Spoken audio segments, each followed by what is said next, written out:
I'm going to start by naming the sites where you can give an intradermal injection. It's the inner aspect of the forearm, the upper arm, and the scapula.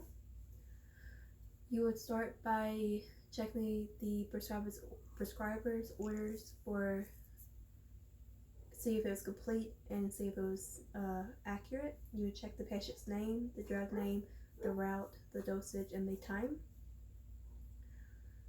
After that, you would perform hand hygiene, close the door, and explain the procedure to the patient. You would ask the patient if they have any allergies, and you can only prepare medication for one person at a time. You would have your medication sheet. You would put it with your supplies, and you would get your medication and check it against the medication administration record and the medication sheet. If it needs to be mixed, you would mix it. You're going to sterilize it or disinfect it with a alcohol swab. And while you're waiting for that to dry, you're going to assemble your needle, get your needle, the syringe, and it's a 1 milliliter syringe with a 26 to 28 gauge needle. And you would have already calculated your dosage by now, and it would be 1 milliliter. And wait for your medication to dry. Okay, it's dried.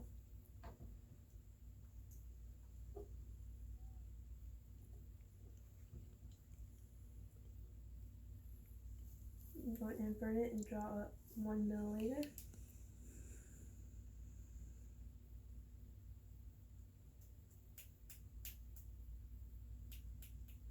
Get any of the bubbles out.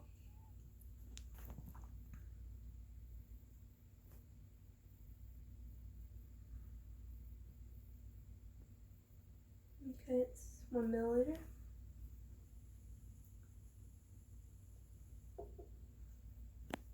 Okay, and you would perform hand hygiene and then don your gloves.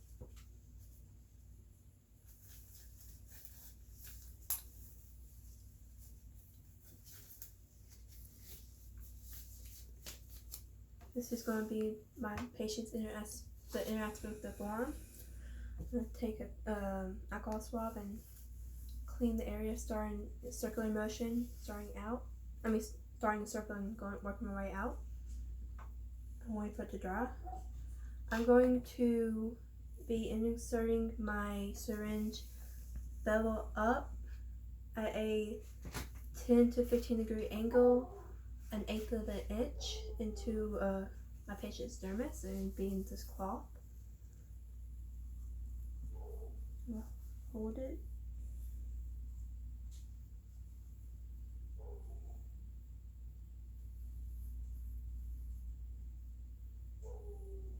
Okay. I'm going to anchor it. I'm going to push the medication in slowly over 3 to 5 seconds.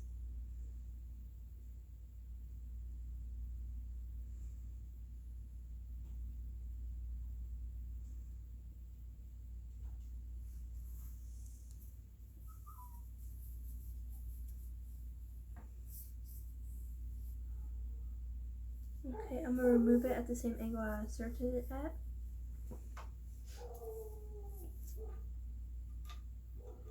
Okay, and then I'm going to remove my gloves, and I'm going to document the date and the site of where I administered the intradermal injection, and I'm going to document the time as well. After that, I'm going to tell my patient when they need to come back for the evaluation of the wheal that would have appeared with intradermal injection.